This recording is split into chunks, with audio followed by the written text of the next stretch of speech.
사사기 10장 1절로 5절까지의 말씀을 한 절씩 교독하도록 하겠습니다. 제가 먼저 1절부터 교독합니다. 아비멜렉의 뒤를 이어서 이사갈 사람 도도의 손자 부하의 아들 돌라가 일어나서 이스라엘을 구원하니라. 그가 에브라임 산지 3일에 거주하면서 이스라엘의 사사가 된 지 23년 만에 죽음에 3일에 장사되었더라. 그 후에 길르앗 사람 야일이 일어나서 22년 동안 이스라엘의 사사가 되니라. 그에게 아들 30명이 있어 어린 나귀 30을 탔고 성읍 30을 가졌는데 그 성읍들은 길르앗 땅에 있고 오늘까지 봇야일이라 부르더라. 5절 같이 합독합니다. 야일이 죽음에 가몬에 장사되었더라. 아멘. 아멘. 여러분, 오늘이 무슨 날인지 아십니까 혹시? 예, 아시는군요. 어른 세대들은 아마 다 기억하실 것이라고 여겨집니다. 67주년 되는 한국전쟁, 지금 이제 6.25라고 하지 않고 한국전쟁이라고 명칭이 이렇게 공식화되어 있는데, 한국전쟁이 있었던 67년 되는 그러한 주일입니다. 그때 주일과 마찬가지로 오늘도 6월 25일 이렇게 주일 예배로 드려지고 있었고, 또 한국전쟁이 발발했을 때 한국교회는 나라와 민족을 위해서 예배 후에 정말 기도하고 또 민족의 통합을 위해서 기도했던 그러한 공동체라고 하는 사실을 여러분들이 꼭 기억하시고 나라와 민족을 위해서 꼭 기도하실 수 있는 그러한 여러분들이 되시기를 바랍니다. 들려오는 소식들을 살펴보면 참 마음 아프고, 또 통합과 연합보다는 분열과 그리고 각각의 어려움들이 많은 그러한 세대입니다. 요 근래에 오토 윈비어라고 하는 또 청년 하나가 북한을 방문했다가 노동신문을 신발로 쌌다는 이유로 그 신문에 그 나라의 존엄의 지존의 얼굴이 들어있다는 이유로 어려움을 당하는 그러한 일들도 또한 있었습니다.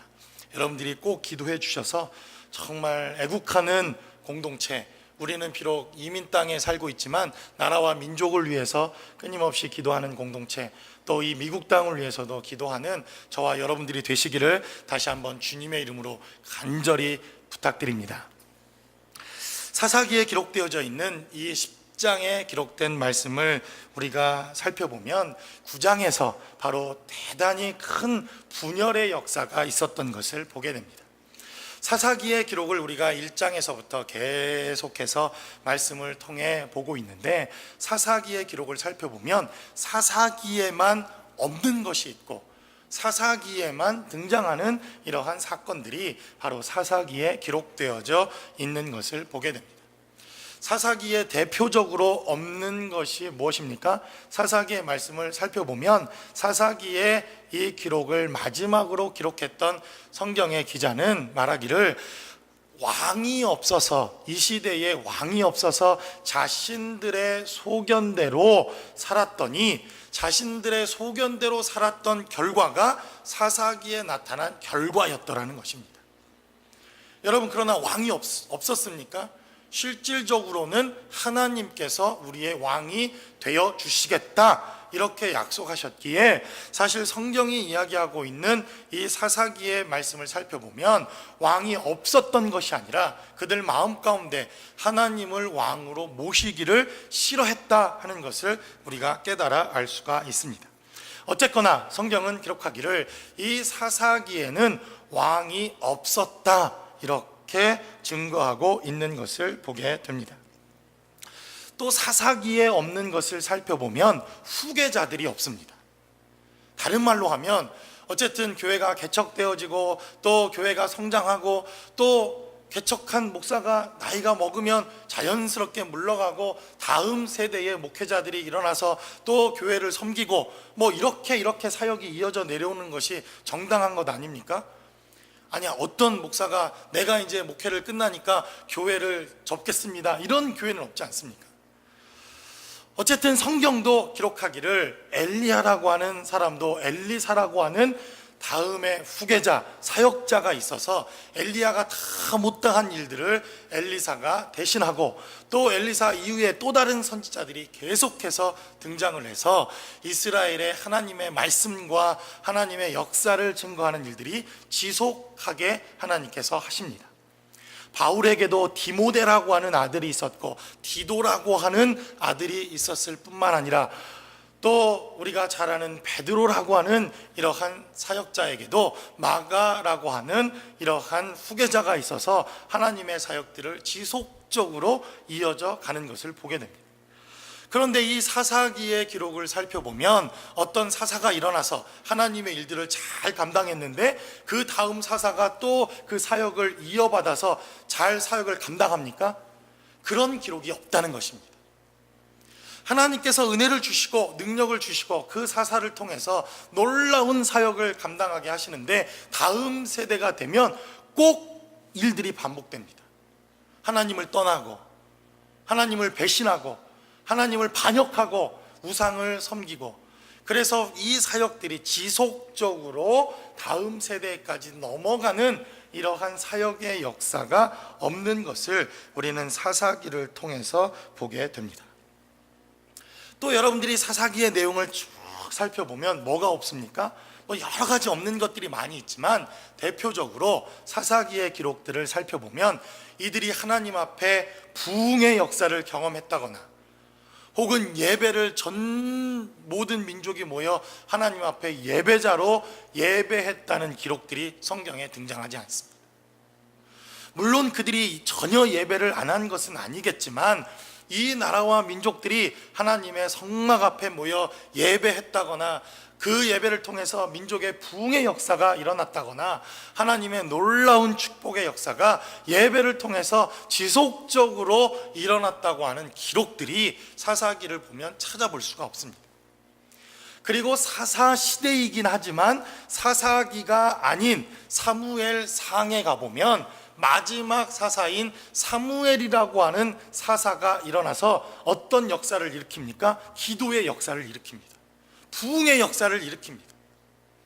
하나님이 주시는 놀라운 부흥의 역사가 마지막 사사 사무엘이라고 하는 사람을 통해서 일어나기까지 이 사사기의 등장에 기록되어져 있는 사건과 말씀을 살펴보면 이러한 부흥의 역사, 예배의 역사, 하나님 앞에 드려지는 축복의 역사가 없었더라 하는 것을 보게 됩니다.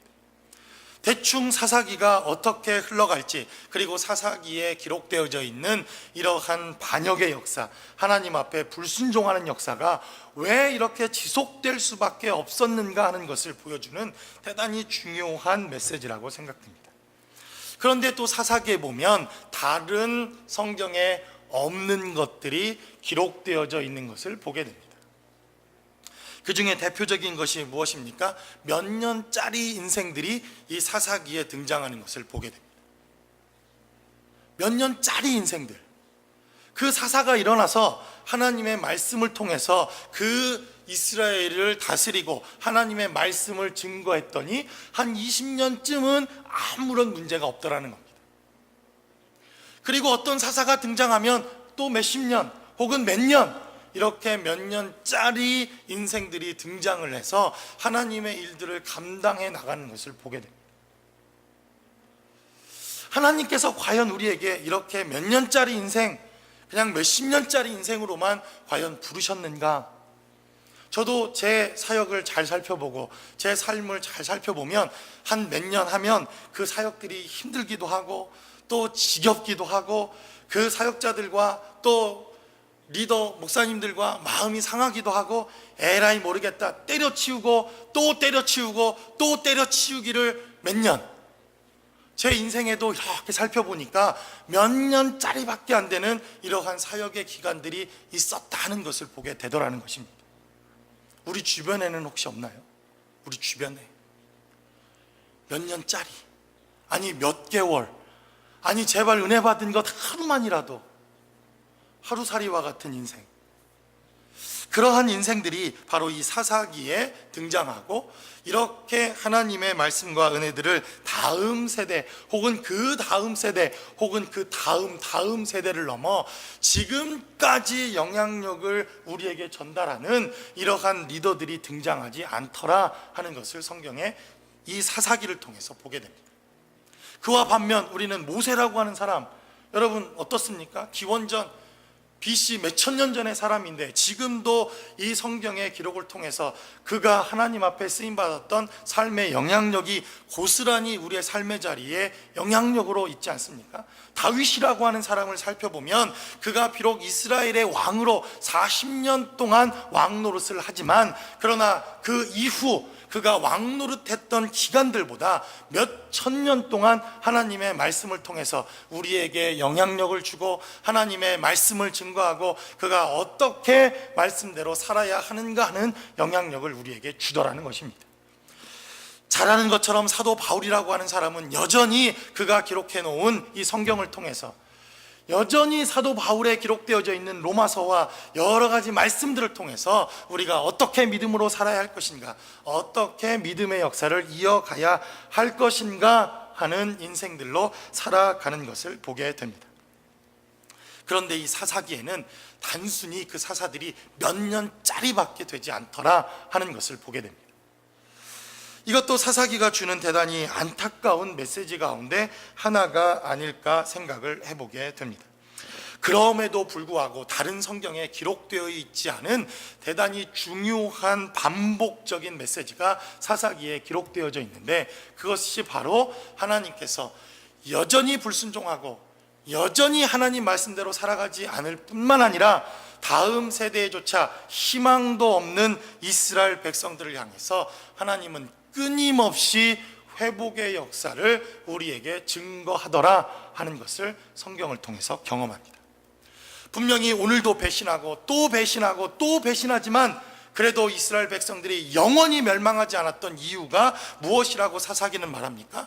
그 배신에도 불구하고 하나님은 또 오늘도 우리에게 구원해 주시고 또 오늘도 구원의 역사를 이루어 가실 뿐만 아니라 오늘도 계속해서 이렇게 하나님의 말씀 앞에 불순종하고 있는 이들에게 회복의 역사를 끊임없이 증거해 주시는 하나님이라고 하는 사실을 이 사사기를 통해서 우리에게 증거하고 있다는 것입니다.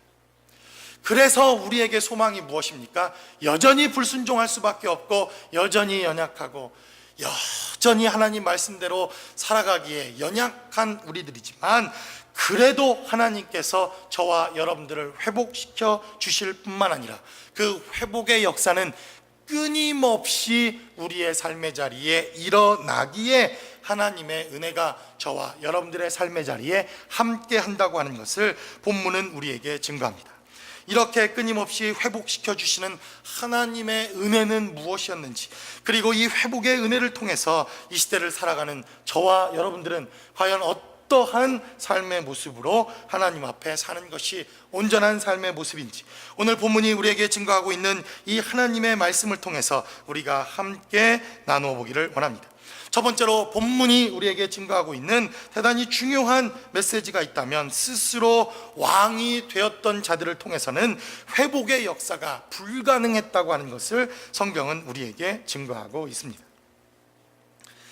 다른 말로 하면 스스로 왕이 되었던 사람에 대해서 하나님께서는 그를 왕으로 인정하지 않았다는 것입니다. 사사기 10장의 말씀에 기록되어져 있는 사사돌라와 사사야일이라고 하는 이 사람의 배경을 이해하기 위해서 우리는 지난 시간에 나누었던 사사기 9장의 내용을 잘 이해할 필요가 있습니다. 바로 오늘 본문 1장 10장 1절에서는 아비멜렉의 뒤를 이어 이사갈 사람 도도의 손자 부하의 아들 돌라가 일어나서 이스라엘을 구원하였다. 성경은 이렇게 기록합니다. 우리가 지난주에 9장에 기록되어 있는 아비멜렉의 사건을 여러분들과 말씀을 통해서 나누었습니다. 아비멜렉은 어떤 사람이었습니까? 기드온의 아들이었습니다. 그는 비록 기드온의 아들이었지만 서자 출신이었고, 또 성경은 기록하기를 첩의 아들로 태어났다. 성경은 그렇게 기록해 놓았습니다. 그래서 그 마음에 아버지에 대한 분노와 가족에 대한 분노와 그리고 어려서부터 자라는 이러한 환경의 어려움 때문에 그는 형제 70명을 한 바위틈에서 돌로 쳐 죽이는 이러한 역사가 있었던 것을 보게 됩니다. 그리고 그는 세겜 땅에서 스스로 왕이 됩니다. 성경에 기록되어져 있는 이스라엘 백성의 첫 번째 왕이 됩니다. 그런데 성경은 그를 첫 번째 왕으로 인정하지 않습니다. 그리고 이스라엘 백성들도 그를 첫 번째 왕으로 인정하지 않습니다. 이스라엘 백성들과 성경이 인정하는 첫 번째 왕은 우리가 잘 아는 것처럼 사울이라고 하는 왕이 이스라엘의 첫 번째 왕으로 등극을 합니다. 물론 그도 나중에는 악한 왕이 되었고 나중에는 하나님의 말씀을 저버린 왕이 되었지만, 그래도 성경에서 하나님의 백성들이 이스라엘의 첫 번째 왕으로 인정했던 왕은 성경에 기록된 사울 왕이 첫 번째 왕입니다. 왜 그렇습니까? 무슨 차이가 있습니까? 아비멜렉은 악한 왕이었지만 스스로 왕이 된 자였고, 사울도 악한 왕이었지만 그러나 성령의 기름 부음을 받아 하나님께서 인정하시는 왕이었다는 것을 우리는 기억해야 할 필요가 있습니다. 그래서 아비멜렉이 스스로 왕이 되어지고 그가 세겜 땅에서 스스로 나는 세겜의 왕이 되어서 이스라엘 백성들을 다스리고 그들의 왕이 되어졌지만, 그러나 성경은 그를 왕으로 인정하지 않습니다. 그뿐만 아니라 아비멜렉을 통해서 이제 이스라엘 백성들은 지금까지 겪어보지 못했던 엄청난 민족의 아픔과 상처를 경험하게 되는데, 바로 그것이 내전, 내분이 일어났다는 것입니다. 여러분, 한국전쟁이 끝난 지 67년이 되지만 여전히 한국전쟁은 우리 가운데 아픔이 아닙니까? 저는 이 시대를 살아가는 우리들에게 해결해야 할 숙제가 있다면 바로 남과 북이 정말 통일되어지는 것을 위해서 이 미주에 있는 교회들이 힘쓰고 애쓰는 일이라고 생각되어집니다. 67년이 지났건만 여전히 남과 북은 하나 되기는커녕, 오히려 남과 북이 하나 되기는커녕 이 이념 때문에 동과 서가 갈리고 20대, 30대, 40대, 50대 세대 간의 갈등들이 점점점 커지는 것을 보면서 정말 스스로 왕이 된 자들, 스스로 왕이 되었다고 하는 사람들을 위해서 회복의 역사가 일어나기는 어렵다고 하는 것을 깨닫게 되더라는 것입니다. 성경도 그래서 예수님에 대해서 이렇게 증거합니다. 많은 사람들이 예수님을 왕을 삼으려고 하는 움직임이 일어나기 시작합니다. 그리고 묻기를 내가 왕이냐? 이렇게 물었지만 주님께서는 이 나라에 스스로 왕 되기를 자처하신 것이 아니라 그는 하나님 나라에 하나님의 말씀을 맡은 자가 되시기를 위하여 겸손하게 하나님의 나라의 왕으로 이 땅의 삶을 살아내셨다는 것을 보게 됩니다. 만약 예수님께서도 스스로 왕이 되시기를 작정하셨다면 틀림없이 이스라엘의 왕이 되었을 뿐만 아니라 로마를 몰아내고 그 민족의 모든 아픔들을 몰아내고 이스라엘의 왕이 되셨을 것입니다. 그러나 예수님께서 스스로 왕이 되시기를 포기하고 그는 십자가를 지시고 우리를 위하여 죄인의 모습으로 십자가에 돌아가시게 되자 그는 이 땅의 평강과 평안과 이 땅의 모든 상처받은 영혼들을 치유하는 하나님의 왕으로 이 땅에 세워지게 되어지는 것을 성경은 우리에게 증거합니다. 그래서 오늘 본문이 기록하고 있는 이 사사기 10장의 말씀을 우리가 잘 살펴보면 아비멜렉이라고 하는 이 사람은 왕이 될 만큼 스스로 능력도 있었을 뿐만 아니라 스스로 이러한 권세와 능력을 쟁취할 만한 실력과 은혜가 있었던 사람이지만, 그러나 하나님 앞에서는 스스로 왕됨이 얼마나 민족의 아픔이요 그리고 이스라엘 백성들에게 놀라운 이러한 하나님의 역사가 아니고서는 체험하기 어려운 이러한 민족의 아픔을 가져오게 되었는가 하는 것을 보게 되더라는 것입니다.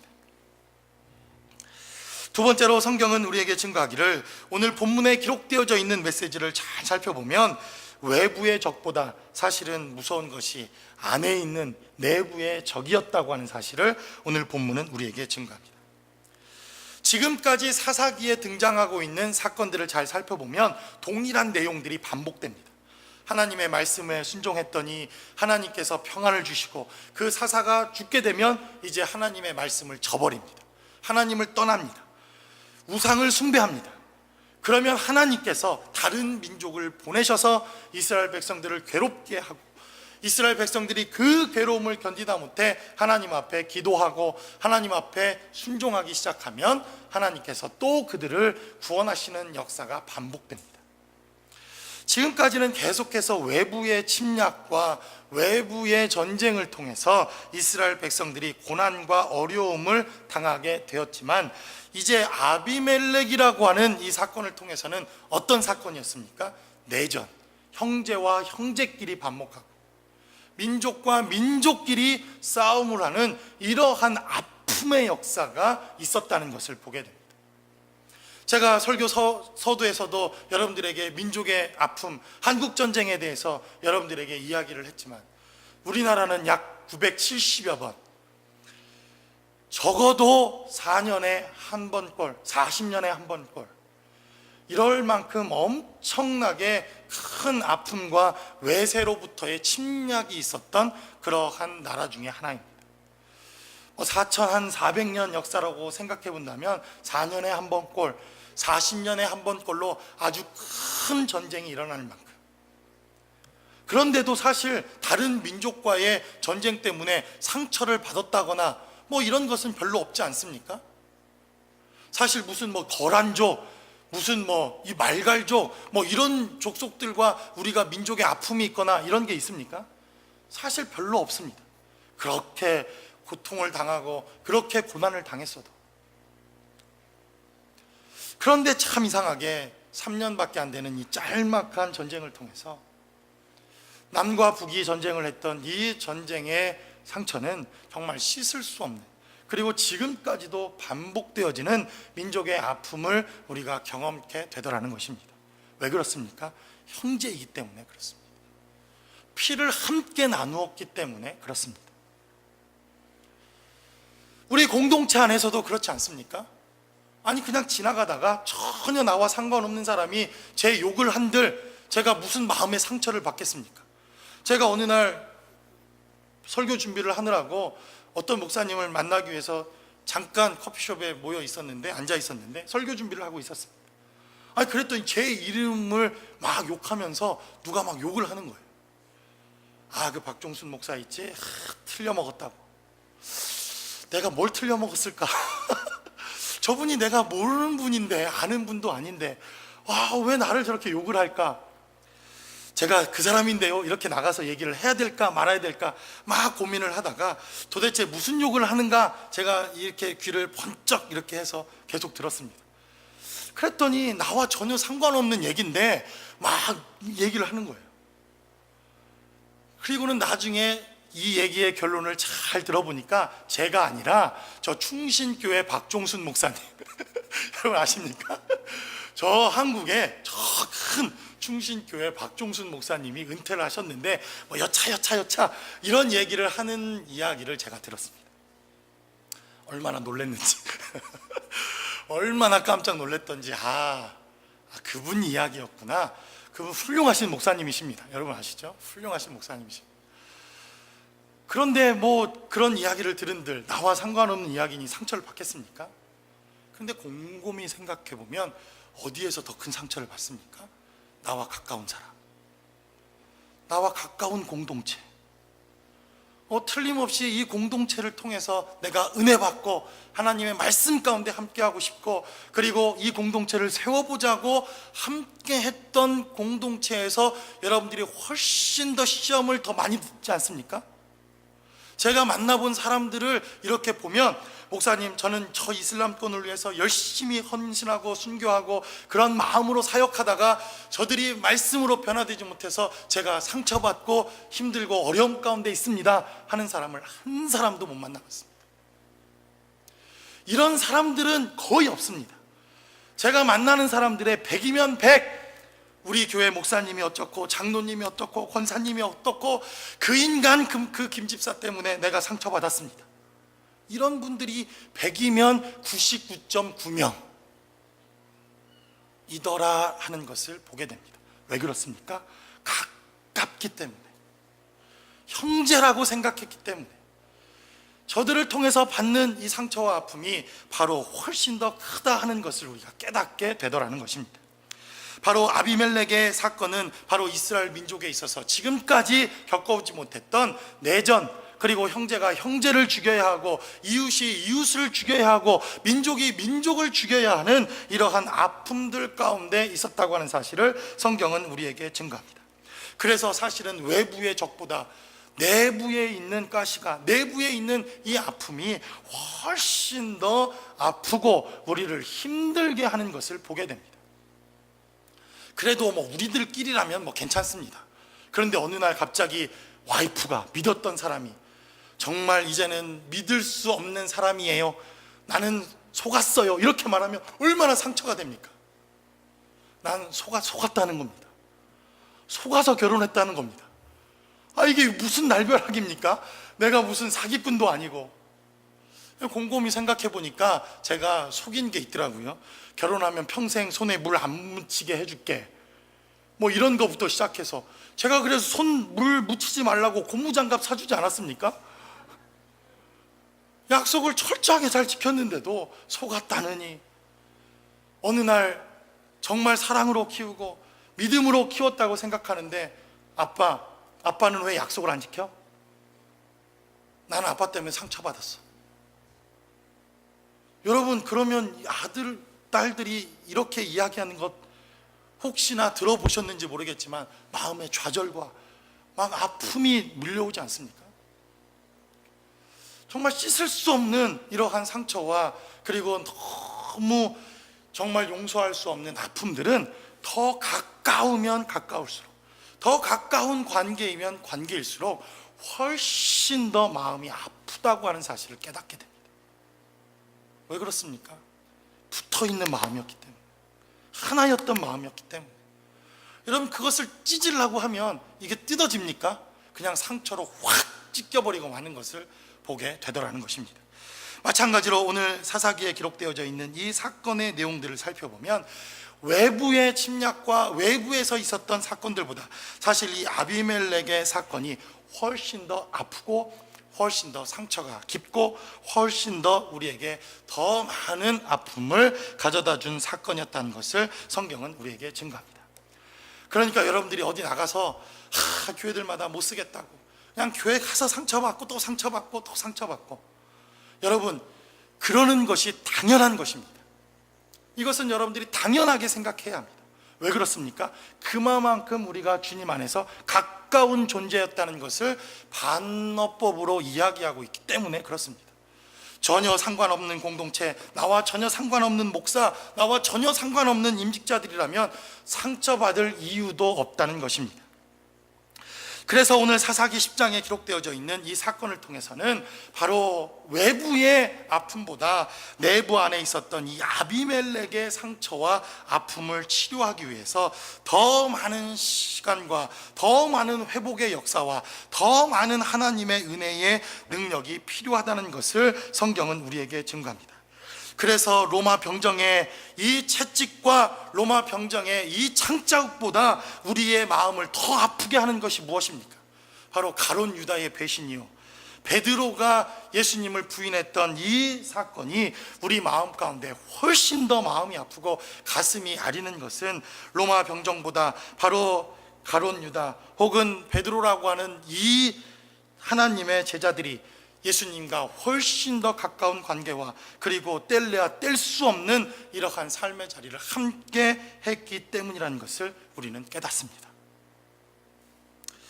마지막으로 성경은 우리에게 증거합니다. 오늘 본문이 기록하고 있는 이 메시지를 잘 살펴보면 그래도 우리에게 희망이 되고 소망이 되는 것은 무능해도 순종하면 하나님께서 사역하시고 그리고 그들을 통해서 회복의 역사를 일으키시더라 하는 것을 우리가 깨닫게 되더라는 것입니다. 사실 설교자들에게는 제일 싫은 본문 중에 하나가 이런 본문입니다. 도대체 이 돌라라고 하는 사역자가 무엇을 했다는 겁니까? 이스라엘을 구원했다, 그리고는 끝. 이러니 설교를 짜내야 하는, 저는 한 주간 얼마나 힘들었겠습니까? 이 안에서 설교를 짜내야 되니, 이스라엘 구원했다, 끝. 그렇다고 저도 돌라가 이스라엘을 구원했답니다, 축도하고 마칩니까? 그리고 그 밑에 사사 야일이라는 사람을 봤더니 한술 더 떠서 참 가관도 아닙니다. 그에게 아들 30명이 있어 어린 낙이 30을 탔고 아들이 30을 뒀답니다. 아니, 이걸 어떻게 해야 30명을 낳습니까? 한 명은 아닐 것 같고, 와이프가 적어도 4-5은 돼야 30명을 낳을 것 같지 않습니까? 그런데 한술 더 떠서 어린 나귀를 다 탔답니다. 지금으로 말하면 애들한테 벤츠 한 대씩을 다 사준 겁니다. 자기도 벤츠 타고 애들에게도 벤츠 한 대씩 쫙 사주고, 그리고 말하기를 성읍이 30개의 성읍이 있어서 아들에게 한 사람씩 다 성읍을 물려주고, 그 성읍들을 이렇게 오늘은 여기, 내일은 저쪽, 모레는 그 다음, 이렇게 사역을 하다가 죽었더니 사역의 끝. 아니, 도대체 이 야일의 사역을 보면, 하나님께 지혜를 구해서 우리가 땅 투기를 좀 잘해서 제자들 교회에 막 30개 교회를 세울 수 있는 이러한 땅을 달라고 좀 기도합시다, 뭐 이렇게 설교하고 끝내야 될 정도로, 도대체 이들이 한 사역을 보면 아무것도 없는 것 같고, 도대체 이들은 왜 사사가 되었는지, 하나님 앞에 무슨 일을 했다고 하는 것인지 도무지 발견하기 힘들 것 같은, 도무지 설교의 사역으로, 설교의 대상으로 삼기에도 민망할 만큼 이러한 삶을 살다가 사역을 마쳤다, 성경은 이렇게 증거합니다. 아비멜렉이라고 하는 사람, 그뿐만 아니라 다른 이 사사기에 등장하고 있는 이 사사들과 비교해봐도 이들은 도대체 한 것이 없습니다. 우리가 삼갈이라고 하는 사사를 통해서 말씀을 나누지 않았습니까? 한 줄짜리 인생, 딱 삼갈에 대해서는 한 줄만 딱 기록되어 있었던 우리 말씀을 기억합니다. 그래도 그 삼갈은 소모는 막대기로 블레셋 사람을 죽이기라도 했죠. 그 한 줄이라도 있지, 도대체 이 사람들은 뭘 했다는 건지. 여러분, 지난 한 주간 이걸 짜내느라고 얼마나 힘들었는지 아십니까? 그런데도 불구하고 이 메시지를 잘 살펴봤더니 무능해 보이는 사역자들, 도무지 사역자라고 부르기에도 창피한 이들을 통해서 지금까지 없었던 사사기의 역사가 기록되고 등장하는 것을 우리가 보더라는 것입니다. 그게 무엇입니까? 바로 이 아비멜렉의 뒤를 이어 사사가 되었던 부하의 아들 돌라라고 하는 사람이 등장을 하게 되는데, 이 사람은 사사가 된 지 23년 만에 죽음에 3일에 장사되었더라, 이렇게 기록합니다. 바로 그가 아비멜렉의 뒤를 이어서 사사가 되었는데, 그가 사사로 있는 동안 다른 일은 전혀 없습니다. 이스라엘을 구원했다, 이러고 끝이 납니다. 도대체 무엇을 구원했다는 말인가? 말씀을 곰곰이 묵상하고 생각해 보았더니, 아비멜렉 때문에 찢겨지고 메말랐던 이스라엘 백성들의 영혼들을 하나로 묶고 하나님의 평안과 평강을 위하여 낮아지고 낮아진 삶을 그가 살다가 하나님의 일들을 감당한 것은 아니었을까 생각이 되더라는 것입니다. 돌라라고 하는 이름이 무엇입니까? 나는 벌레요 라고 하는 뜻입니다. 나는 벌레만 또 못한 인간이요 라고 하는 뜻이 바로 이 돌라라고 하는 이름입니다. 그러니까 이 사람은 사역을 할 때마다 사람들의 마음이 찢어져 있고 강팍해져 있고, 또 이 아비멜렉 때문에 4분 5분 나누어져 있는 이스라엘 백성들을 찾아가 사역하며 하나님의 일을 감당할 때 가장 낮아진 모습으로, 나는 당신들보다 못나니요, 벌레만 또 못한 사람이요, 가장 낮아진 모습으로 그들을 섬기고 섬겨서 하나 되어지게 하는 이러한 역사를 그가 감당한 사람은 아닐까라는 생각이 들더라는 것입니다.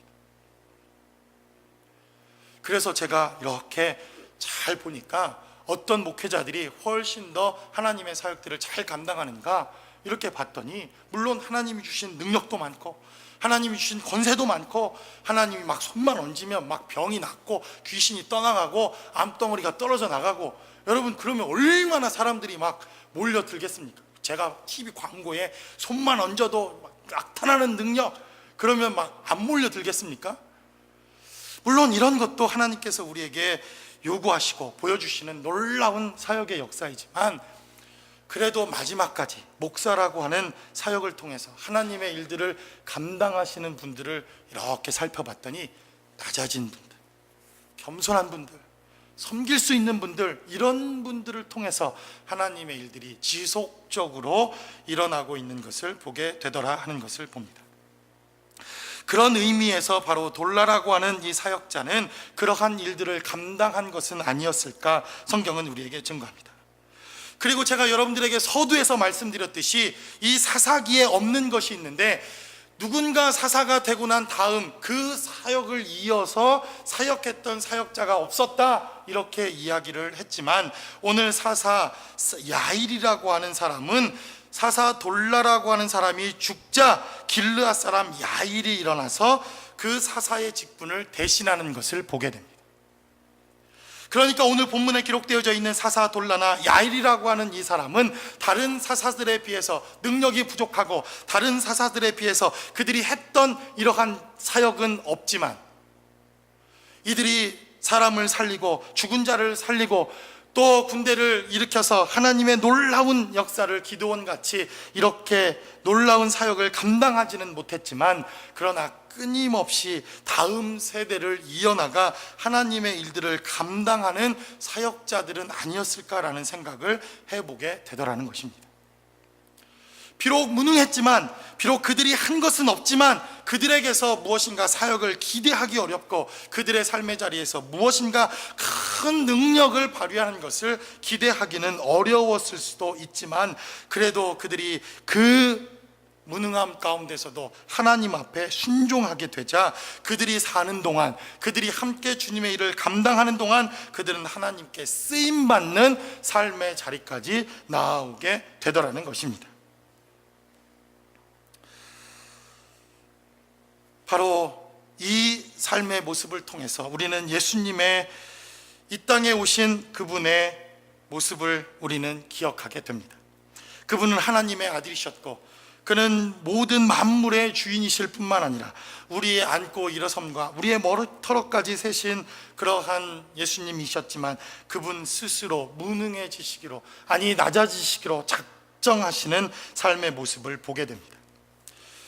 그가 제자들의 손에 팔리게 되어지는 삶의 현장에서도 예수님은 너무나도 초라해 보이시고 무능한 지도자로 보여지는 것도 사실입니다. 십자가를 지셔야 되는 빌라도의 법정에서도 그분은 스스로의 변호를 모두 맡긴 채, 그는 한없이 무능하고 한없이 연약한 그러한 제자의 삶의 모습을 우리에게 보여주셨을 뿐만 아니라, 십자가에서 내려오라고 조롱하는 저들의 조롱 소리에도 그분은 무능함으로 일관해내는 그러한 삶의 모습을 보여주신 것 같습니다. 그러나 예수님의 무능함은 그분이 진짜 무능해서의 무능함이 아니라, 유능함에도 불구하고 그분 스스로가 낮아지고 겸손해지기로 작정되어진 순종이었다고 하는 것을 깨닫게 됩니다. 그러므로 유능해도 불순종하면 아무것도 아니지만, 무능해도 하나님 앞에 순종하면 하나님께 쓰임받는 삶의 자리가 될 수 있다는 것을 바로 사사 돌라와 야일이라고 하는 사람을 통해서 우리는 깨닫게 되더라는 것입니다. 우리 공동체도 저는 마찬가지라고 생각되어집니다. 오히려 우리가 할 수 있는 그때에 연합하고 작은 교회들을 돕고 또 사역들을 함께 해나간다면 우리는 우리의 힘과 능력을 자랑하는 공동체일지도 모릅니다. 그러나 지금 아무것도 할 수 없고 우리 스스로도 세워나가는 것, 우리 공동체를 세워나가는 것조차도 버겁고 힘든 이때에 우리가 하나님 앞에 순종하며 함께 할 수 있다면, 우리의 작은 순종을 통해서 하나님은 엄청난 이 세대를 일으키는 사역들을 감당해 주실 것이라고 믿습니다. 이것이 바로 오늘 사사돌라와 야일이라고 하는 이 사람을 통해서 우리에게 주시는 은혜요, 우리가 비록 부족하고 연약한 자들이지만 그래도 이 땅에서 하나님 앞에 순종해야 할 삶의 은혜를 우리가 누리는 하나님의 말씀이라는 것을 깨닫게 됩니다. 나는 어떤 사람입니까? 스스로 왕된 자들입니까? 아니면 나는 벌레요, 벌레만 또 못한 자들이요, 이렇게 하나님 앞에 낮아져 하나님의 일들을 감당하는 사람들입니까? 이 시대에 너무나도 훌륭하고 너무나도 많은 일들을 감당할 만한 이러한 실력자들을 우리가 보지만, 그러나 이 시대에 정말 하나님 앞에 낮아지기로 작정한 사람들은 이 시대에 어디에 있는지, 우리가 사사돌라와 야일을 통해서 이렇게 낮아지기로 작정하고 낮아지기로 결단할 수 있는 저와 여러분들의 삶의 자리가 되시기를 주님의 이름으로 간절히 축원합니다. 기도하겠습니다. 우리 시간 기도할 때 우리는 이 이름 없는 사사돌라와 야일이라고 하는 이 사람을 통해서도 이 시대를 살아가는 그리스도인의 삶의 모습을 배우고 깨닫게 됩니다. 부족한 자들입니다. 정말 이들이 무엇을 했는지 성경의 기록조차도 기록되어 있지 않는 그러한 사역자들입니다. 그럼에도 이들을 통해서 평강이 있었고, 이들을 통해서 다음 세대로 사역이 이어지는 역사가 있었고, 지속적인 하나님의 은혜가 이들을 통해서 있었다는 것입니다. 비록 우리의 부르심이 작고 우리의 부르심이 보잘것없는 자리인 것 같고, 우리가 부름받은 이 자리가 형편없는 삶의 자리처럼 여겨진다 할지라도, 하나님 그 부르신 곳에서 우리는 예배하며, 부르신 곳에서 순종하며, 부르신 곳에서 하나님의 일을 감당할 수 있는 삶의 자리가 될 수 있게 해달라고 우리 시간 다 같이 한 목소리로 기도하겠습니다.